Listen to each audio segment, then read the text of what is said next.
morning, and thank you for being here for day one of Brand Innovators. I'm Lisa Rosenberg, Global President of Consumer Brands at Allison Worldwide. I spend a lot of my time talking with marketing leaders about community, about culture, about how companies stay relevant over time. And I think there's no better place than here at South by Southwest and at Brand Innovators to be having this conversation. I'm joined by Cheryl Guerin, EVP Global Brand Strategy and Innovation at Mastercard. Cheryl has spent 25 years inside one of the world's most recognizable global brands, not just observing its evolution, but helping to lead it. And today, we're operating at a pace that rewards speed. Speed of reaction, speed of innovation, speed of visibility. But pace alone doesn't build brands that last. In a world moving this fast, endurance requires discipline. Discipline about where to invest, discipline about what to prioritize, and discipline about what must remain constant, even as everything evolves. Mastercard is one of the few brands that has reinvented itself repeatedly while staying unmistakably true to itself. So this morning, we're going to talk about brand stewardship, how you evolve thoughtfully, how you innovate with intention, and how you lead through change over time. So Cheryl, 25 years, long time. When you think about— Now I feel old. Okay. Equally with you.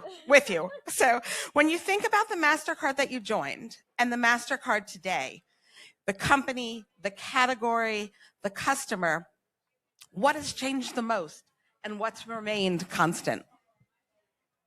I'm so excited to be with you today. And I said to Brandon, I can't believe so many people are here at 9 o'clock in the morning. So thanks for being here with us this morning. If I go back just a few more years before I actually started at MasterCard, if you go back almost 30 years to 1997, this was a brand that was void of any position, frankly. It was, we struggled through a multitude of campaigns, no brand identity.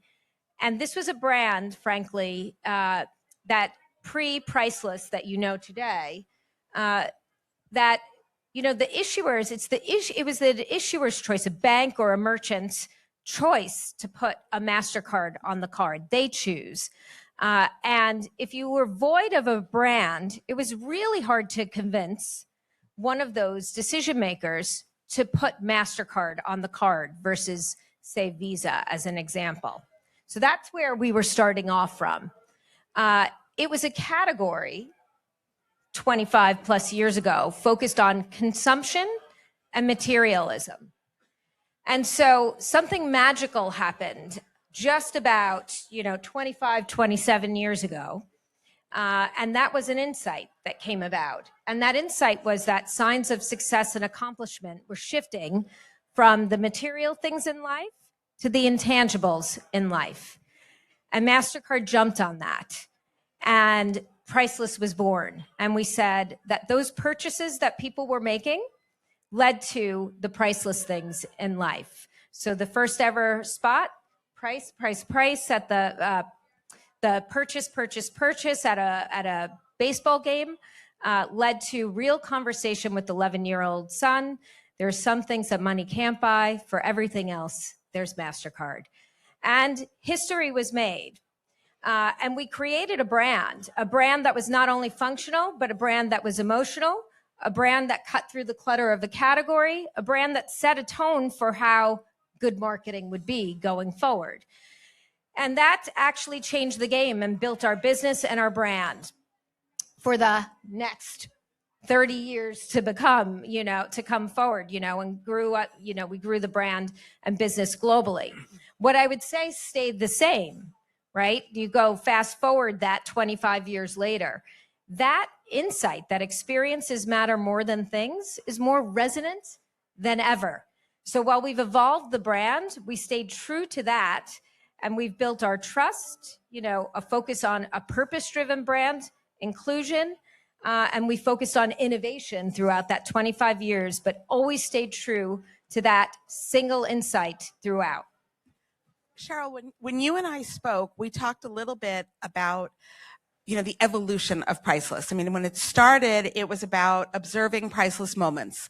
And then, it went to enabling priceless experiences.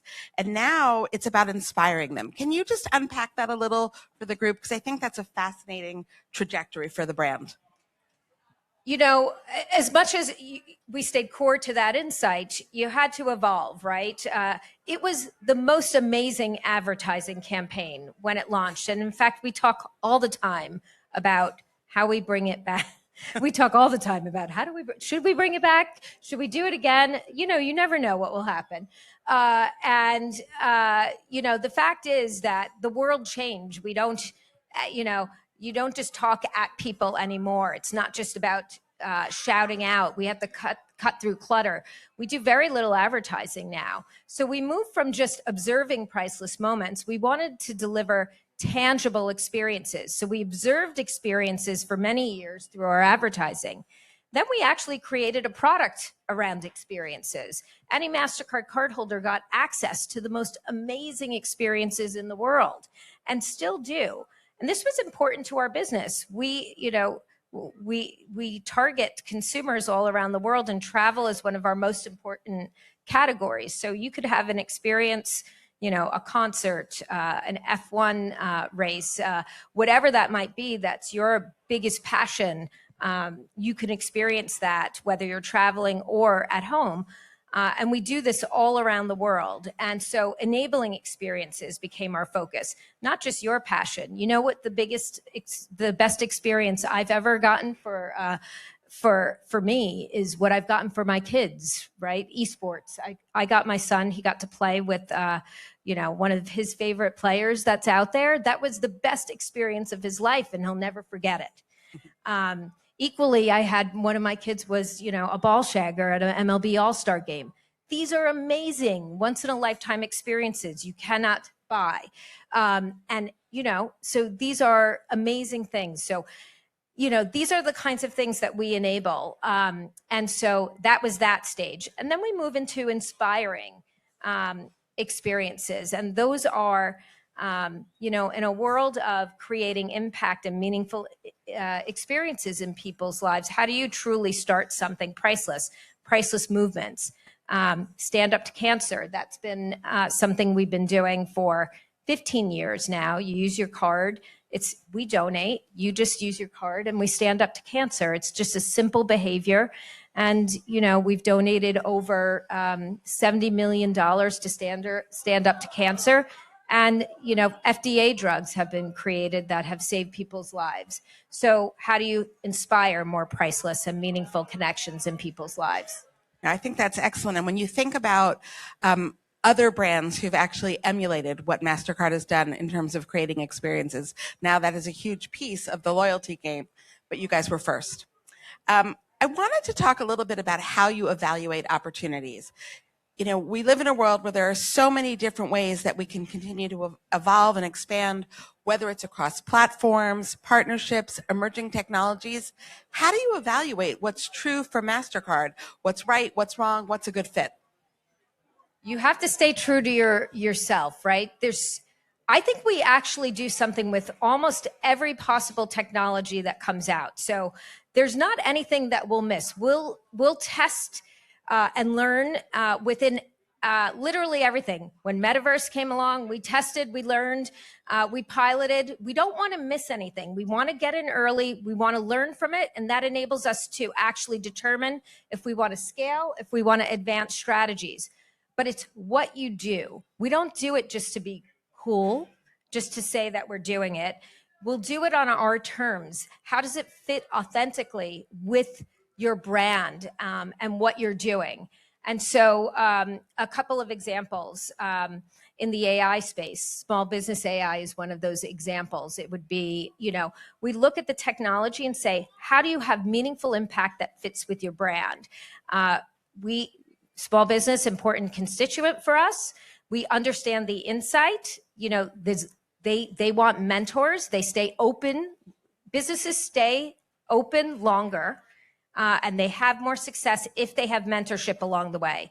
yet only 25% of small businesses actually have a mentor. So what can we do? We immediately created a tool, an AI tool that embedded all of our capabilities to support small business, and we embedded real mentors into the tool that enabled a real-time, everyday access to a mentor. On top, that's just one example. Another example, and frankly, how do you evaluate it? I always use, it's head and heart, and I always lead with heart. Whenever I see something, I see an idea, do I feel something from it? And right here at South by Southwest, somebody came back, they saw another insight, started with an insight, came back and said, do you know that 85% of people who are blind don't read Braille? And do you know that our standard for people with low vision or blind people is a Braille card? We don't really have a good solution for people who are blind.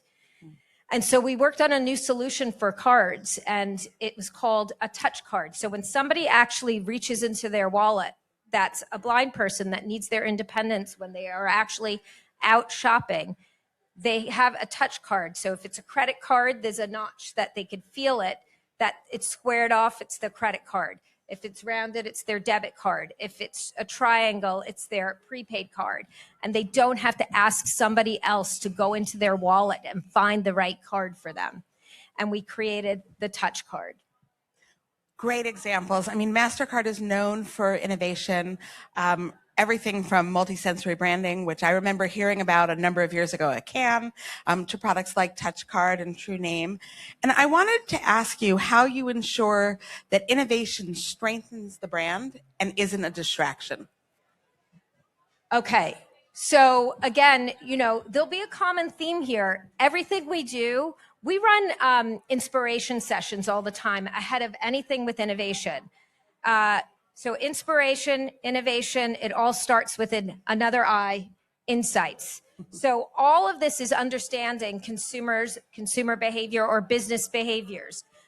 How are people behaving? So even a simple branding innovation that I'll tell you about that you may know about, we looked at where are the behaviors going. People were moving from, to the small screen, which we all know today is your mobile phone, right? And we looked at our logo, which was the symbol logo with the name under it, Mastercard.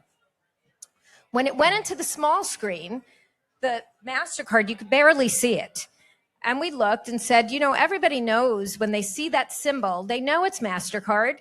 They see the colors, it immediately signals trust and experience, acceptance all around the world. And so we did what seemed like heresy, right? We said, we're going to drop the name from our logo. And we did. That's innovation, by the way. We did that. And we also said, people are moving, audio is on the rise, smart speakers and audio commerce is on the rise. We have to create a new system for the brand. And so we didn't just create a jingle at the end of our ads. We created an audio system for commerce, a sonic branding system. So if your brand couldn't be seen, it would be heard. And so we created a sonic branding system. Now, fast forward in this age of Gen AI, we said, you go back, where can we create experiences and innovation that will drive preference for your brand, true differentiation and customer value prop? And AI gives us the ability to drive personalization. And so who doesn't want their own custom designed card? And so if you're a small business, imagine, or a creator, creating your own card design.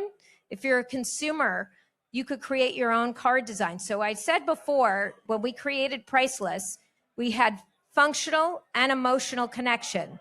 Personalized cards does that. We've created through Gen AI a system, and imagine we've built in, like my team actually designs cards, beautiful designs. We've taken all of the capability that we have and we've built it into a system, including compliance, where the logo has to go, where the chip has to go, all of the things that we do when we build cards. And we enable then our issuers to have their customers come into that system, and you could query. If you love golf, you could create, all the golf courses. I know you love St. Andrews. You could put that right on your card. If you love anime, you could create an anime card. You could upload a photo and put your dog on the card or your kids. And so and then it immediately goes into your digital wallet, and then the issuer can also enable you to print that. So that's just an example of how that works. But it's a great way to create connection to that and loyalty to your card product. Yeah, it's really cool. I'm going to make one. So I want to spend just a few minutes talking about you and your leadership style and how your leadership style has evolved over the years. You've led multiple reinventions of the brand and the company. What has changed and what has remain the non-negotiables for you? So when you talk about leadership style, I mean, there's obvious in this world right now. Obviously, every one of us has to have a learning agility. It's hard to be a leader if you're not learning, but that would be the obvious. I think what's happening now is my leadership style is much more leaning in and listening and learning from my team. Some of them know so much more than I do. And I think you have to be much more vulnerable as a leader. There's so many times I purposefully lean in and I say, tell me, I'll say to someone young on the team, we're talking about crypto capabilities. And I say, and I go to this crypto expert on my team, you tell me if I'm saying something that's not going to be relevant in the community you know so well, tell me. And I think you just have to be more vulnerable and lean in, and that's one part of it. Just being more vulnerable and listen more than tell or direct. And that's one. And two, I don't know about everybody here, but there's many more choices now. As a leader, there's many more channels. There's much more to do. And we're not getting a ton more money. Like, oh, there's a lot more to do now. You have to do AEO now. You have a lot more things you need to create. Ton more innovation to happen. Here's a ton more money. Go for it. That's not happening. So I think, as you said, we have to move fast, but you have to be a lot more discerning. You have to be choiceful. So I think leadership now is more than ever deciding what you do and don't do, and how you connect back to your business, how you innovate with intention, and make the proper choices that are going to help you scale and drive your business forward. So we're so well prepared. She just answered my last question. I skipped the question. No, she skipped the question, but she answered. And really, I hope that you all take away, what Cheryl said in terms of the muscles that you need to strengthen at a time when you have to be disciplined because the world is moving so quickly. And what stands out, from our conversation and the conversations we had as we prepared for this, is that endurance really isn't about resisting change. It's about guiding it. It's about knowing what must evolve and what must remain constant. And in a world that is moving at the pace that it moves, discipline isn't restraint, it's leadership. And that's a powerful way to start day one at Brand Innovators. So I thank you for your time, and I want to open it up to our audience, see if they have questions for you. You're welcome. Anybody have questions for Cheryl? Question is, as we're talking about innovation and the speed of it, when you're thinking about branding, how do you bring consumers along with you? Because some lean in or are very excited about new Gen AI and tools, and some are a little bit more hesitant and resistant to change. So how do you think about bringing your consumers along with you? I think it's the same way you have to think about, it's the same way we've always thought about payments even. When we talk about payments, it's about choice. There will be people, right? If I tell you, we have to remember, like, if I just think about, so many people didn't use online shopping until COVID hit. You can't take away what people choose to do. You have to give them choice. And so, people can use cards. They could use their watch. They could shop online. You could use crypto. You could use stable coins. You could use soon to be agentic commerce. You could choose whatever you want. You could tap. You could use your phone to pay. We're going to give you choice. But whatever we do, we're going to do it right and make sure it's safe, secure, easy to use, and you have peace of mind doing it. So I think we can't run and say the old stuff is gone, in with the new. You have to remember that different people want different things. So it's always about that choice.